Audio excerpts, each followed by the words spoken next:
The grand chamber of the Galactic Council floated above Echoros, a glittering marble blue world that served as the seat of power and control for the known galaxy. Its massive, curved walls shimmered with holographic projections of the Milky Way, each system marked, color-coded, and observed by the eyes of countless species. The vast chamber was as cold and sterile as the minds that convened there. A dozen alien species, each with their own agenda and power, had gathered, their faces lit by the holographic star maps, watching, waiting. The Galactic Council, the ruling body of the galaxy, had always prided itself on its superiority, its centuries of governance over systems and species that obeyed its every command. Its very presence demanded respect, and anyone who dared to defy its laws was quickly reminded of the futility of resistance. But now, an anomaly had emerged. High Chancellor Viraldas, a towering figure from the gas planet Garanes, paced before the assembly. His segmented body, covered in shifting scales, glinted under the bright holographic lights, and his sharp, calculating eyes glared at the empty seat of the human representative. The silence in the room was palpable, but his voice, deep and disdainful, cut through the quiet as he addressed the council. "Once again, the species known as humans has defied this council," Viraldas sneered. "They refuse to sign the compliance pact. They reject our trade routes. They decline inspection of their orbital zones. We welcome them with open arms, and yet they have spat on our order." A low murmur rippled through the chamber, delegates from the Sotheri and Coronet exchanging glances. The Sotheri, a race of scaled, inquisitive beings, whispered among themselves, sensing a shift in the air. The Coronet, their faces obscured by breath masks, remained silent, but their piercing eyes fixed on Viraldas, waiting for the next move. The room was alive with tension, each species secretly hoping for a resolution that would favor their own interests. Viraldas continued, his voice rising with fury. "They are unstable, aggressive, disobedient. Their culture thrives on resistance, on conflict. They believe they are special, that their ways are superior to the natural order of the galaxy." A delegate from the Relian Confederacy, an alien species with glowing tendrils for arms, raised a hand to speak. The chamber quieted as the tendrils moved with fluid elegance, the alien's voice calm but firm. "But they have attacked no one," the Relian representative stated. "They have shown no aggression beyond defending their own borders." Viraldas turned his sharp gaze toward the Relian delegate, his eyes narrowing. "They do not need to attack," he hissed. "They know they are weak, but weakness does not last forever. They will threaten the Council's stability if left unchecked." A hologram appeared above the Council table, a massive projection of Earth, its blue oceans and green land masses glowing brightly in the display. Below it, a scrolling list of Council-issued sanctions appeared, each one ignored or delayed by the humans. Viraldas tapped the projection, and the screen shifted to a grainy image of the most recent transmission from Earth's military command. It was an audio message only, but its contents were clear, its implications unmistakable. "This is Admiral Yara Kadam, representing the sovereign nations of Earth. We decline your pact. We reject your terms. We will not kneel." Gasps echoed through the hall. The room seemed to freeze in shock.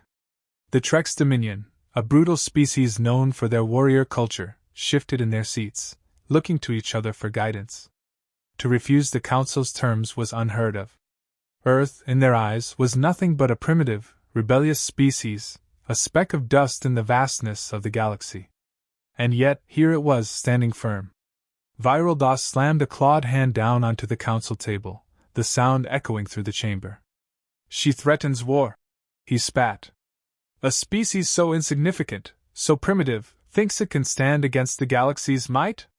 The author delegate, a soft-spoken yet powerful representative of an ancient species, stood slowly, her robes sweeping across the floor. "No, Viraldas," she said, her voice calm but unyielding. "She asserts independence. Earth refuses to be controlled by us. That is not the same as threatening war." Viraldas hissed in frustration, turning away from her. He gestured toward the image of Earth once more. "Independence is chaos. A galaxy must have order. If Earth will not comply, then containment is the only answer. A holographic image of a fleet appeared, massive warships bristling with weapons. We will send a fleet, Viraldas declared. 70 ships, automated, standard procedure. This is a necessary demonstration. The chamber grew silent as the council members exchanged glances. The vote was clear. Earth would be corrected. The arrogance of a species who dared to defy the order of the galaxy would be humbled. Scene shift. In a dark, secure base beneath the surface of the moon Luna, Admiral Yara Kadam stood at the head of a strategy table. Her commanding presence filled the room, her steel-gray eyes unblinking as she watched the last transmission from the Council. Around her, military commanders, defense strategists, and intelligence officers gathered in hushed conversation. The Council thinks we're weak, Kadam said quietly. Her voice held no anger, only cold determination. They think we will submit. That's their mistake. General Raman, a grizzled veteran of Earth's military, crossed his arms and looked over at Kadam. The Council doesn't negotiate. They'll send their fleet, and it'll be their mistake. What's our move? Yara's gaze never wavered from the screen. We'll let them come, she said, a small smile playing on her lips. But they'll see Earth as it truly is. Not a victim, not prey, but a force.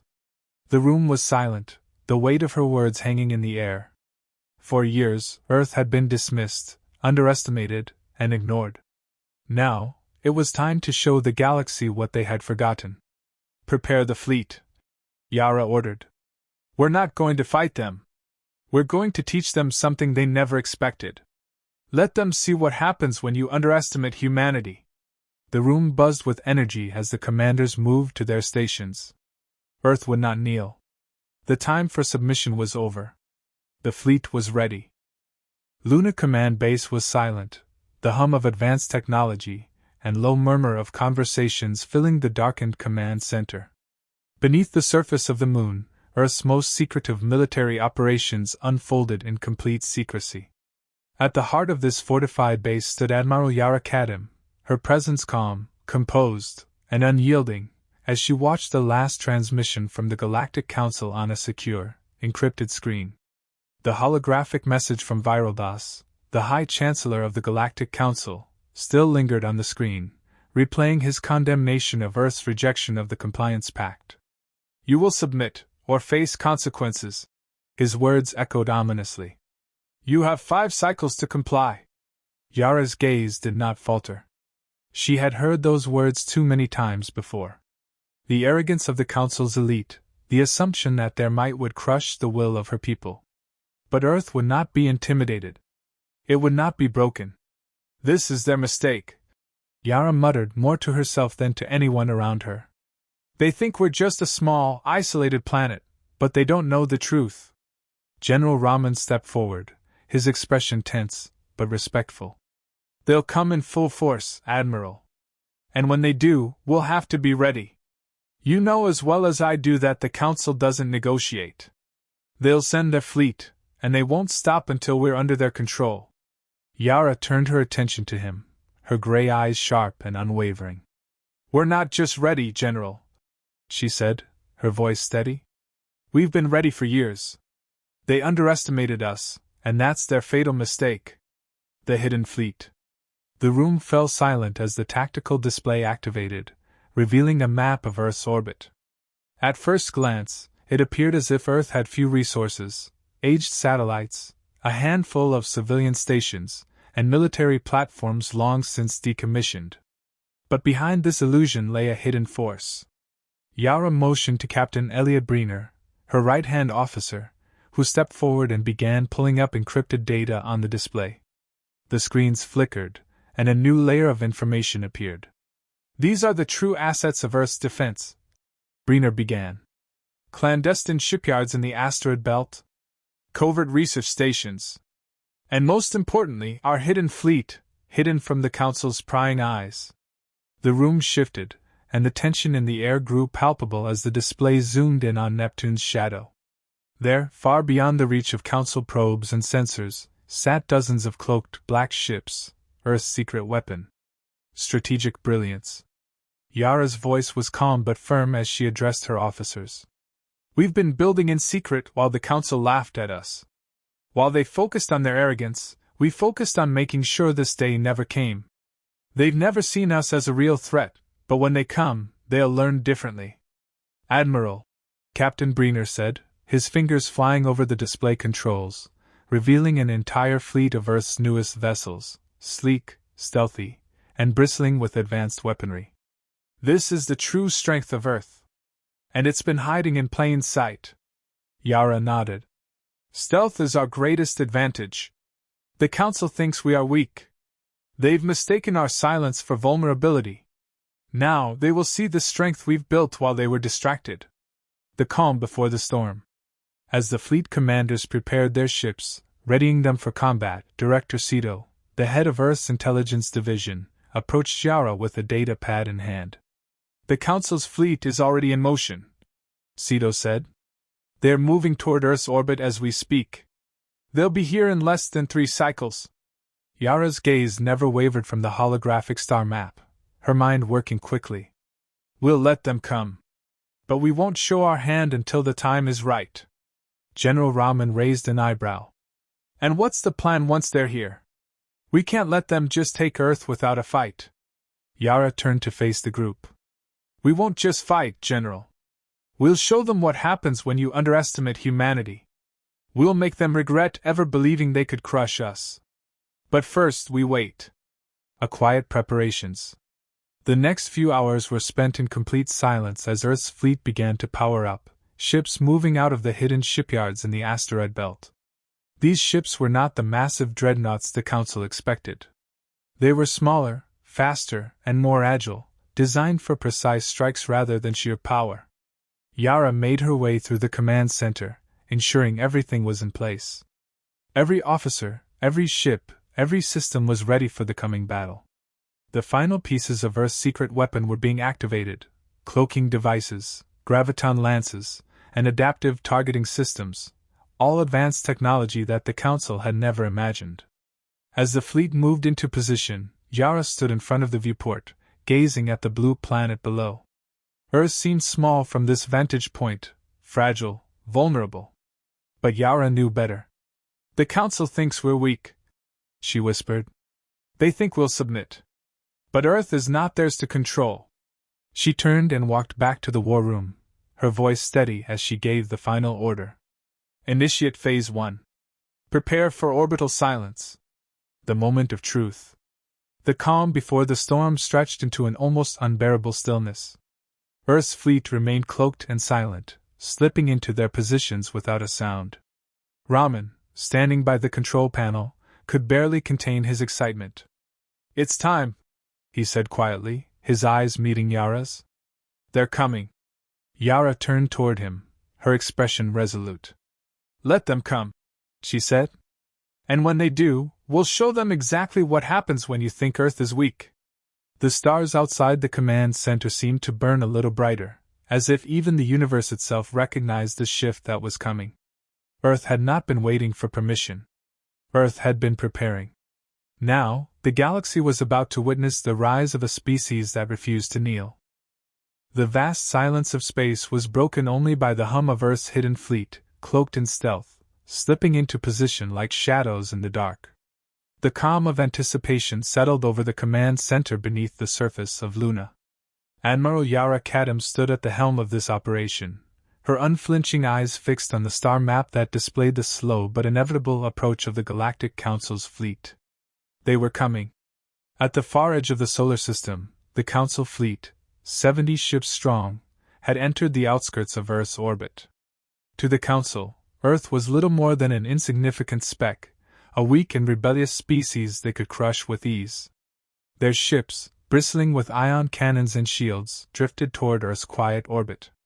The Council's arrogance was almost palpable, each ship moving forward without hesitation, confident that nothing could stop them. The Council fleet is advancing, reported Captain Breener, his voice calm as he observed the tactical data. They're entering the last phase of their approach. Less than an hour to impact. Yara did not flinch. Her voice remained steady, unwavering. Keep us out of their sight, Captain. We're waiting for the right moment.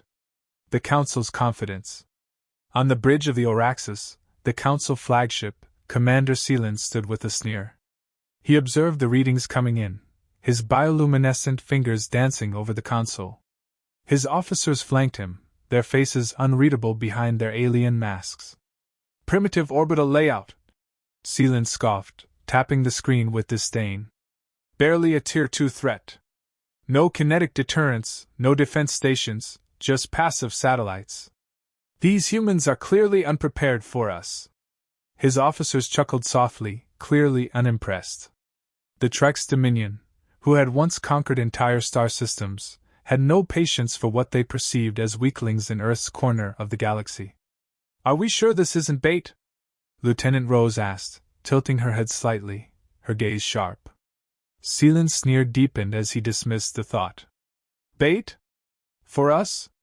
He let out a low, derisive laugh. These humans are still obsessed with their outdated nationalism. They use combustion engines to power their ships. Let them show their primitive tricks. We'll hit their orbitals, broadcast our superiority, and make them surrender. They won't even know what hit them. The trap is set. Back on Earth, Admiral Kadam stood before her war room's display, her hands clasped behind her back. The calm was unnerving. It was a silence that hung heavy, as if the whole of humanity was holding its breath. Every officer in the room was on high alert, knowing what was to come. They think we're weak, Kadam said quietly, her eyes scanning the projected path of the Council fleet. Let them. They'll find out the truth soon enough. The fleet, still cloaked and silent, hovered in formation behind Neptune's shadow, undetected. Earth ships, sleek, black, and deadly, waited, engines powered down, hiding in the vastness of space. These ships were designed for one thing, to make the Council pay for their overconfidence. Yara turned to General Raman, who stood beside her, his arms crossed tightly. Once they're in range, we disable, not destroy. We show them that we have more to offer than they ever expected. The galaxy will learn that we don't fight for submission. We fight for respect. Raman nodded, his gaze never leaving the star map. Understood, Admiral. We'll make them regret ever thinking they could control us. The moment of impact. As the Council fleet closed in on Earth's orbital zone, Commander Seelan gave the order. Prepare for suppression beams. We'll wipe out their satellites first. Show them our might. The fleet began to power up, ion cannons charging, energy shields flickering to life. The human systems were nothing compared to the Council's firepower. They were sure of their victory. Seelan looked at his officers, eager for the confrontation. We'll light up their orbitals. Then they'll come to their senses. But as he gave the order to fire, something unexpected happened. Earth's fleet revealed. Without warning, Earth's hidden fleet decloaked, silent, precise, and deadlier than anything the Council could have predicted. What the hell? Lieutenant Rose whispered, her eyes wide with disbelief as she watched the holographic display flicker to life. The Aegis, Earth's flagship, stood at the forefront, surrounded by dozens of sleek, black ships that seemed to materialize from the very fabric of space itself. No warning, no blare of alarms, just the cold, silent arrival of a force that the Council had not even known existed. Target the cloaked ships! Seelan shouted, scrambling to regain control. Activate our weapons! Now! But it was already too late. The first strike came without a sound. Graviton lances, powerful, concentrated gravitational waves, sliced through the Council's shields, ripping through their outer defenses. The ships rocked as their systems scrambled, unable to counter the unexpected onslaught. Without warning, their communications went dead. The Oraxis, the flagship of the Council fleet, went dark as its systems were overloaded by the force of the graviton pulse. What happened? Seelan hissed, panic creeping into his voice. Report! The Council's fleet was in disarray, their advanced weaponry useless against Earth's silent, surgical strikes. Earth's ships, agile, precise, struck in coordinated waves, disabling engines, targeting weak points, and leaving the Council's ships vulnerable. The humans were not here to destroy, they were here to teach a lesson. A message from Earth. As the Council fleet staggered, struggling to regain control, Admiral Yara Kadam issued a communication to the Oraxis. Her voice came through clearly, calm and unyielding. "This is Admiral Yara Kadam of Earth Fleet Command," she said, her voice steady as she spoke into the Council's command network. "You are violating sovereign space. You have crossed the line. Now you will turn around, or face the consequences." Seelan stared at the transmission, his mind struggling to process the situation. Earth, weak, primitive, unprepared, was now holding them at bay. And it wasn't just the weapons that had the Council fleet in a panic. It was the sheer audacity of humanity to stand up and say, "No more. You can't be serious." Seelan muttered, more to himself than anyone else. "This is impossible." Yara's voice cut through the shock. "You will retreat. This battle is not for conquest. It is a correction." She paused, letting her words settle before delivering the final blow. "Return to your council. Tell them that Earth is not prey. We are not your colony. And if you come again, you will not leave." The council's defeat. The fleet scattered. Ships were disabled, their engines jammed, their weapons offline. Earth's strikes were surgical, precise, and relentless. The Kororok-class destroyers were disabled before they could react, their engines rendered useless, their crews scrambling to comprehend what was happening. The Vors-class dreadnoughts, once so sure of their dominance, now floated defenseless in space. "We can't win this," Rose whispered, her voice a mix of disbelief and awe. In the end, the Council's pride had been their downfall. They had underestimated the humans, thinking that their strength would simply crush Earth. But Earth had not fought with brute force. It had fought with intelligence, with precision, and with restraint. Earth's victory. As the Council fleet limped away, its ships damaged, its crews in disarray, Admiral Kadam stood before her fleet. "This is not the end," she said quietly, her eyes scanning the stars. "But it is a lesson. One that the galaxy will never forget." The battle was won, not with fire and destruction, but with careful strategy and the strength of a species that refused to submit. The Council had learned what Earth was capable of. They had learned not to underestimate humanity. And when the Council retreated into the dark corners of space, one thing was clear. Earth had become a force that the galaxy could no longer ignore. Orbit above Earth was now a quiet graveyard. The crippled ships of the Galactic Council drifted, disabled and drifting away, while Earth's fleet maintained its positions in perfect formation. The battle, though brief, had been decisive. No Council ship had been destroyed, but the message had been sent with brutal clarity. Earth was no longer a subjugated species, waiting for permission to exist. In the heart of Lunar Command, Admiral Yara Kadam stood before a large holographic map of Earth's orbit, her eyes scanning the positions of her ships. The tension in the room was palpable as officers moved briskly, securing data and organizing reports from the battle. Yet despite the victory, Kadam felt a deep weight settle in her chest. This was only the beginning. A moment of reflection. "We've won the battle." General Raman spoke quietly beside Kadam, his voice filled with admiration, but also a deep sense of understanding. "But the war is far from over." Yara nodded, her gaze still fixed on the display. "I know," she replied, her voice calm but laden with the seriousness of the task ahead. "We've shown them that we can fight. But now, we need to make sure the galaxy knows that we won't be bullied into submission." Raman's eyes flickered to the star map, where multiple fleets were still gathering just beyond the solar system. "The Council will regroup, and they'll come for us again. We need to be ready for whatever they throw at us." Yara turned, her steel-gray eyes locking with his. "We'll be ready. Earth's silence was our strength. Now, we have to use the chaos they created to our advantage." A message sent across the stars. Back on Echoros, the Grand Chamber of the Galactic Council was a place of turbulence. What had been a confident, almost pompous gathering of species now felt like a fractured coalition. High Chancellor Viraldas stood at the head of the chamber, surrounded by his most trusted advisors. The once proud leader was now a broken figure, his confidence shattered by the events surrounding Earth. How did this happen? Viraldos growled, his segmented body stiff with fury as his eyes scanned the broken hollow image of Earth's battle tactics, displayed before the Council. They were supposed to be weak, nothing more than primitive rebels. The Southri delegate, a species of cold-blooded, calculating thinkers, was the first to speak. Your arrogance blinded us all. Earth was always underestimated. But we can't dismiss them now. The Relian delegate nodded.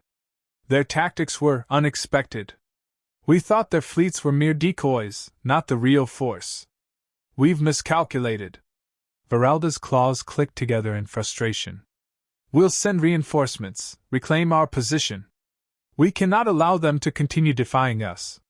But as he spoke, another figure, the author delegate, a calm and observant species known for their strategic diplomacy, rose. Her voice was slow but measured, cutting through the growing tension. What if we do not? She asked. What if Earth's independence is a reality that we have to accept? Her question hung in the air, unanswered. The entire council chamber fell into a thick silence. The idea was unthinkable to many, but the weight of recent events couldn't be ignored. Earth had proven itself in the crucible of battle. The council had been bested, not destroyed, but humiliated. The rise of Earth's compact. Meanwhile, Admiral Cadam stood aboard the bridge of the ISV Aegis, the flagship of Earth's fleet. Outside, the planet below gleamed like a jewel against the black void. She knew the rest of the galaxy would soon hear of Earth's victory, and this time, they would not be ignored. A transmission arrived, encrypted and labeled as urgent. Cadam's fingers hovered over the console before she accepted the message. The face that appeared on the hologram was familiar, acting Chancellor Vin of the Authari, a diplomatic species renowned for their neutrality and pragmatic solutions. Admiral Cadam, Vin said, his voice careful.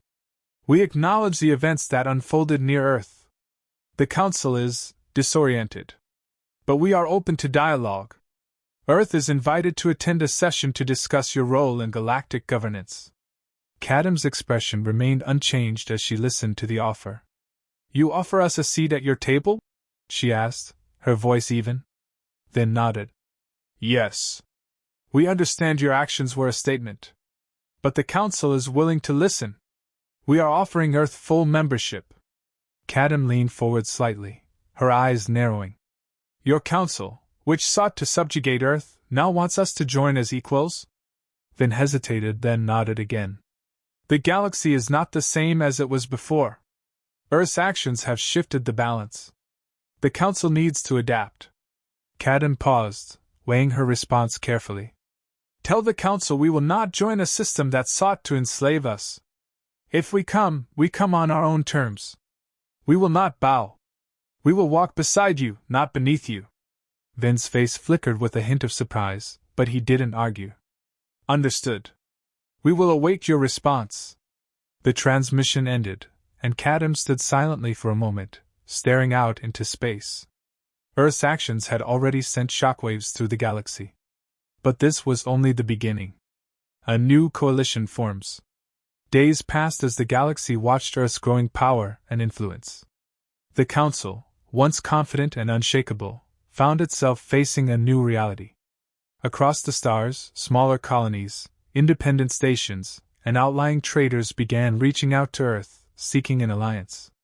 The Southri, who had once looked down on humanity, began sending tentative diplomatic overtures, recognizing Earth's strength. The Relian Confederacy offered trade agreements. Even the Trex Dominion, notorious for their militaristic ways, expressed interest in forming a mutual defense pact with Earth. But the biggest shift came when Earth's first compact was formed, a new coalition of independent planets, species, and colonies. Rather than seeking to join the Council, Earth had built its own coalition, one based on respect, mutual defense, and fairness. We've come a long way, General Raman said one evening, standing next to Cadam on the bridge of the Aegis. I never thought I'd see the day when Earth would become a force like this. Yara nodded, her eyes distant. We didn't come here to conquer. We came here to remind them that Earth will no longer be their pawn. The galaxy will respect us, whether they like it or not. A new era begins. As Earth's compact grew stronger, Earth's fleet became the backbone of the new coalition. Admiral Kadam, now the High Commander of Earth's fleet, stood at the forefront, leading humanity into a future where they were no longer subjugated, no longer silent. Their fleets, once hidden in the shadows, now sailed proudly in the light, a symbol of Earth's newfound strength. "They thought we would submit," Kadam whispered as she looked out at the stars. "But they underestimated the human spirit. Now they will learn that we are not just survivors. We are conquerors of our own destiny." And as Earth's fleets sailed into the unknown, ready to forge their own path, the galaxy was left to contemplate the true power of humanity. A species that refused to kneel. A species that would teach the stars to stand.